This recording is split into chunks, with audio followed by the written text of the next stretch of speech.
Hi, this is David Williams. It is early in the morning, and I'm here with Sharon Webb. Sharon, I don't think I've had any ladies take me up on this time of the morning just yet. So thanks for joining me early in the morning. But go ahead and tell us, I've already said Sharon Webb, but just tell me briefly who you are, and so that the folks listening either via the podcast or on YouTube will know that information. And then at the end, I'll let you expand with your website and that type of stuff. Okay. All right. I'm Sharon Webb. I am the team lead of Webb Realty Group at Coldwell Banker Advantage, a realtor team here in the Triangle, North Carolina. Well, that's a great short intro. So at least they have an idea of what field you're in. One of the things that sparked me reaching out to you is I see a lot of your stuff on Instagram and LinkedIn, and I see it on a regular basis. And there's some things, and I think it's interesting. And you've probably saw this as well. One of your more successful, in my opinion, as far as interactions, was your recent post about what's your favorite flavor of ice cream. You remember that one? I do, absolutely. So that one, seemed to get a lot of interaction. But the cool thing is that people can still see what you do. So let's talk for a moment about some of the things you've done in social and how you manage that, because you seem to have it together when it comes to that. Another thing that I want to point out is I like the way you'll put like a headshot of one of your team members and a comment that somebody made. So you obviously have kind of a system in place. So walk me through a little bit about what that looks like so that others may say, oh, wow, I might go out and get that template, or that sounds like a great idea, that type of thing. Okay. So we use a couple tools to get our social media out there. One of them is Canva. And so in Canva, we create templates for the posts that you see. So we're allowed to put our branding on there, and then we can reuse them. So we just reuse them, change out the pictures and maybe the content or the words. We love highlighting our teammates, especially obviously when when we have happy clients and they're giving us kudos for a job well done. We like to post that. So we have a template for the testimonials. And then I also use Hootsuite. So I manage a lot of my social media by myself. I do have a part-time person that's helping, but we can schedule it ahead of time, which if any small business, or I guess any business, wants to have a strong social media presence, I recommend they get something similar, but some kind of a scheduler that they can plan. And we have a marketing calendar. So we actually have everything planned out for the whole year, what we're going to post and when we're going to post it. And then we have to fill in the blanks. That's cool that you've got a marketing calendar in place. I'm making a note of that, so I will because I think that's a great idea to already have that. What I want to do is pull up, and I'm going to share my screen. So let's see. I don't do this a whole lot. Obviously, if somebody's listening on the podcast, they won't see this, but I just want to briefly show. There's a glimpse of something that you guys have done with Casey pictured there, and the 5 stars and that type of stuff. So just to give people a quick idea, I'm going to go ahead and end this because this will be a podcast as well as a video. Okay. So don't want people on the podcast getting frustrated if I can't see it, but at least you mentioned Canva, which is Canva, I believe, right? Yes. Mm-hmm. So that someone could go out and take a look at that. There's other things that may work as well. Hootsuite obviously is a very popular social media management stuff. Process. I realized I was like looking down at the screen, so I don't know where my eyes were at this morning, but I've been away. I slept into almost 4 a.m. this morning. So that was pretty good for me. Yeah. I'm always up early. I'm like up at 5 every day. Well, that's one of the other things I've noticed too, which doesn't surprise me that you took advantage of this, early morning thing, because I think we've probably communicated via LinkedIn or Instagram early in the morning. So let's talk about that for just a moment, because obviously like myself, you're an early riser. What have you found on some successes of getting up, at 5 o'clock in the morning, and how much you can get done, by say 9 a.m. It's you start your day at 5, and by 9, obviously some people work on the backside and they're up to 2 in the morning. That's not me. But I am an early riser. So let's talk about the benefits of being an early riser and some of the things you've done there. So, I mean, it's a good 3 hours of quiet time before what I say the crazy start, the good crazy, right? We like being crazy busy. So I can get emails done. I can get I can create things. I can write memos and, team instructions, whatever it is. And I just don't have the interruption. So I get more done in that from 5 to 8. And I am usually working. I just started walking again. So, but, and, you know, not all days, the calls don't start at 9 o'clock every single day, but when they do, you know, when we have a busy day, then you could just get into your day and you don't have time to do some of those other things. Yeah, because it's going to be rare that you're going to be getting bombarded with stuff, you know, that early in the morning. So that's one of the things that I've found as well. And I guess those folks that stay up to 2 in the morning, you know, may find out the same thing from midnight to 2. You know, same concept, but Right. you know, I find that early risers, you know, it's about that quiet time. And Right. it goes quick, right? You know, It it's does. like next thing you know, it's like, wow, it's time to like really start the day. So let's talk about some of your other successes. You know, some things that you could share with folks, because whether you're in real estate, photography, like I'm in, or whatever your business is, obviously we all that are active and stuff, you know, have things that we gravitate more towards others. So I've talked about your social media stuff and I see it on a regular basis. And I think that's awesome that you have that in place. You got the marketing calendar. What are some other things? Obviously, that marketing calendar probably includes some other stuff that you guys are up to, right?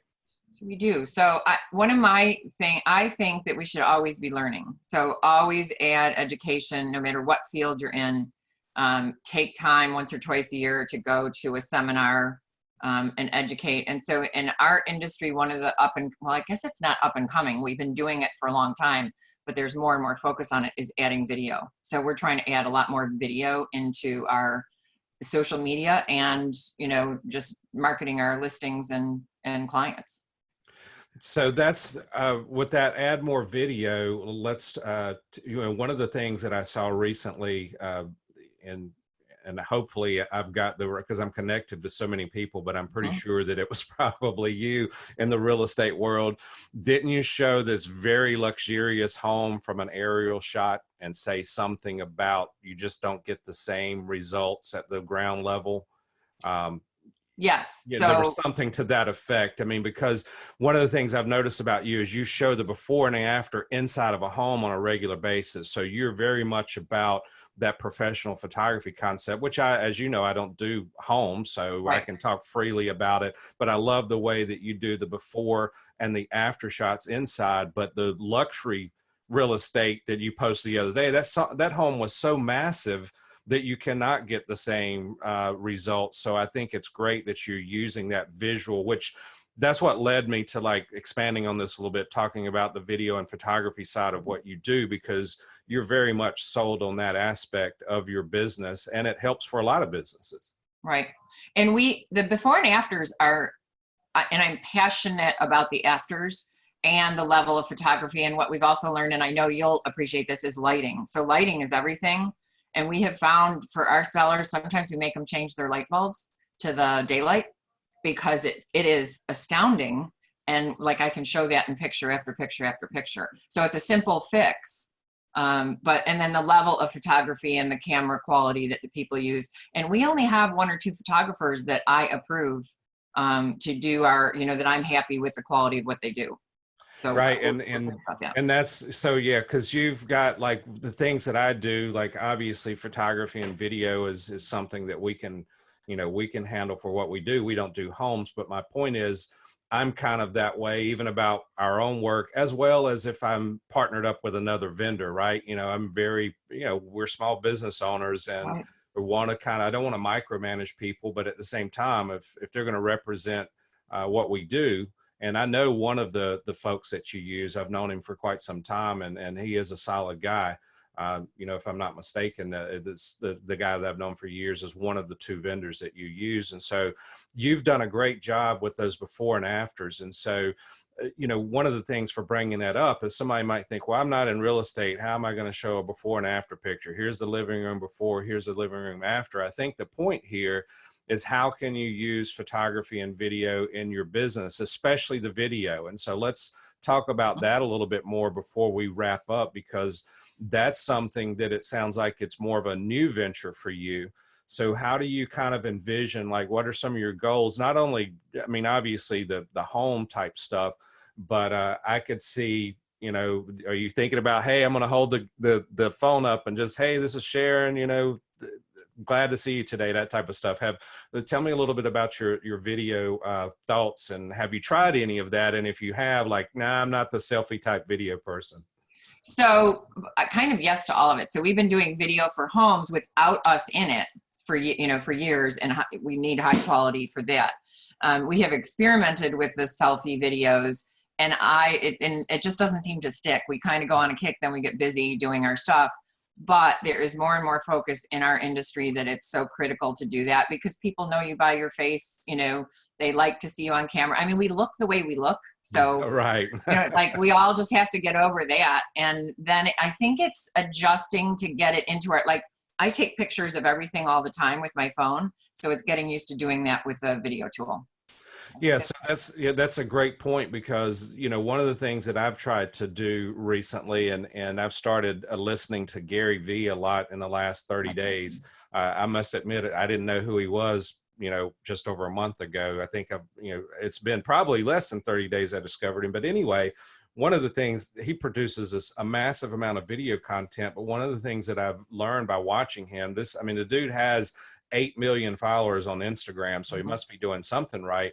But if you look at the quality of some of his video content, it's very basic, right? Now, I can understand, like, on your home stuff, obviously you want that professional, but I think we've all kind of got to get used to, taking this, because, for us, we can shoot professional video. And so I've got to get beyond myself of like, hey, I got this phone, it's with me all the time. How hard is it to do a 15-second message and post on Instagram, right? And we look like we look, and people are getting more used to phone videos. And I think there's a place for the phone videos and the professional videos. And so it'll be interesting, because I've kind of started turning towards that journey a little bit more, and started to try to do a lot more phone stuff myself. Some of that comes from watching Gary Vee. I say that because you and I are so connected on LinkedIn and Instagram. It will be interesting to see how it plays out, right?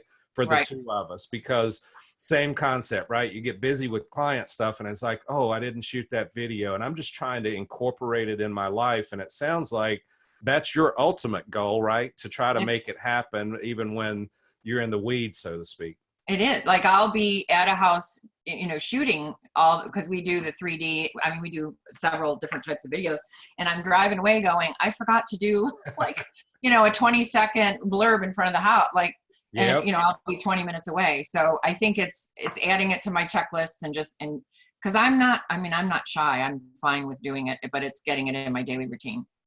Yeah, and it's just like anything. I think, it's like you mentioned earlier, you started back walking, right?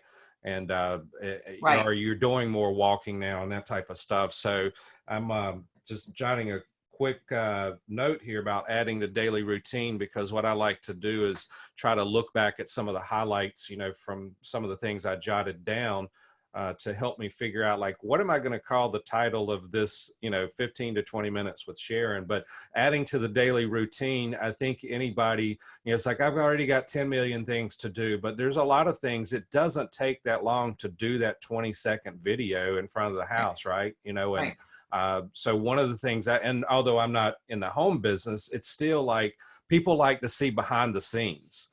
Right. And so for what I do, they like to see the camera setups. They like to see that. And so I'm trying to get better about that. And we've done some of it. And I must admit, I've been fairly inconsistent, but I'm trying to like stick to like Gary Vee type deal, like just make it happen, right? Get it done. Right. Well, so, and isn't he touting TikTok too? Have you? Yeah. And right now he's a huge TikTok fan. And that's something, what I did is I added TikTok and Twitch. So those are two things that he talks about some, and I've added both of those to my phone, but haven't really done anything with them. And TikTok is kind of the big thing these days. Yeah, I'm trying to figure out how to incorporate that, and you can get lost on it. Just beware when you go on there, because no matter which way you swipe, it sends you something out. Like, you can't just swipe and be done. Right. You have to close it. So. Yeah. So that's good that we brought up, in case somebody's been, listening to this or watching it to this point. And I bet, most everybody that's heard us just mention TikTok right now have probably heard of it, but it is definitely one of the hot things these days. Mhm. I'll mention very quickly, and then we'll transition and get ready to close out, because one of the things I've started trying to do is have more of a conversational style, which I think we've done well. That you're my 24th person for this platform of what I've been doing recently since I started in early April. And the last three, you're the third one in a row. I'm trying to make it more conversational. But today is my 13th anniversary on Twitter. So that is the longest running social media platform that I've been on consistently for that long. And I'm still active on Twitter. And there's, hit or miss as far as like what people think about Twitter and things like that. But I thought I would share that with you. With that said, I want to transition so people don't think, well, he's just like rattling on. Tell me a couple of the platforms that you've been on for quite some time, and like, what are your favorite ones out there? So probably Facebook. I mean, I've been on that the longest, and it's still one of my favorites. And it's also where that's the biggest audience, I think, for anybody, any business, with a business page. And I've been on Twitter since, I think, 2009 myself. LinkedIn, Instagram is the bomb. I mean, we do more and more Instagram. People love pictures, right? And so that's a must. And we gain followers and interest there, I think, much quicker than any other platform. And then, like I said, we're just looking at TikTok based on, honestly, Gary Vee. And then we are in Tom Ferry coaching, and they're saying it's something we need to look at and kind of be ahead of the curve. Well, that's awesome that you shared those in there, and I'm a huge fan of Instagram as well. I've got you beat by just a little bit on Twitter, but not a lot. So I'm glad that you shared those social platforms. You mentioned Facebook, LinkedIn, Instagram, looking into TikTok. You're on Twitter. So that just gives some people ideas, which, one of the things that I think is important, and we're going to wrap up here in just a moment, is it's great to be on one platform, and do it well. But I do think we need to realize that there's different audiences and different reaches. I've had, as you probably have as well, different interaction on different platforms, right? For example, Gary Vee has responded to me recently a couple of times on Instagram. And as many times as I've pinged him on Twitter and LinkedIn, I don't think he's responded to me on anything there. So it's like, you don't know who you're going to hit where. And if I was just pinging Gary Vee on Twitter, and it's not trying to the guy gives some great advice. So it's just, it's working your way in and seeing if the fact that I can get somebody with 8 million followers on Instagram to respond to me is pretty cool. And obviously he doesn't respond to everything I post. My whole point to this is spreading yourself on multiple platforms, because you're going to have a different reach in your audience, right? And you're going to have a different reach in, the Gary V's of the world, or those folks that you're trying to reach out to. One of the things I've found out on Twitter is I can get in front of big brands fairly easy and communicate with them. And I've got one photography brand that follows me, and so and I follow them as well. So it's just really cool. But I'm glad that you mentioned multiple platforms. And, if you have I must admit, I'm not going to do TikTok anytime soon. I'm still working through a lot of other things I'm working on. But if you have some successes in the next 30 days or so, we're connected. I'd love to hear what you've got going on. And once you get some things going, I do have the app on my phone. I'm happy to go out and check it out, or you send me something. Hey, David, this is what we did. Again, we're trying to figure out how we can make it relevant and interesting, not just be on there to be on there. So I think that's important, that you're providing, as you do, good quality content on the platforms you're on. Yeah, that's a great point. So we'll close on that one. Good quality content. And I will add, I think consistency is important, and I see consistency from you. I see you're one that pops up regular on Instagram and regular on LinkedIn. So good quality content on a consistent basis is how we'll close this out. So with that said, I want to thank you, Sharon, for joining me. And I want to open up the opportunity for you to share your website and any other information you'd like to share about how people can connect with you, so you can expand on that brief introduction from the beginning. So I'll turn it over to you before we say our goodbyes. Okay, great. So our website is SharonWebbRealty.com, where people can search for homes. And check their home value, do those things. And of course, reach out to any of our team agents. Social media, you can find us at Welcome Home Triangle on Facebook and Instagram. I believe on Twitter, it's SWebbNC. And on LinkedIn, it's just my name. It's Sharon Webb. So. Well, that's awesome. I appreciate you joining me today. It's been a pleasure talking with you. Same here. Thanks, David. Thanks for having me. You're welcome. All right.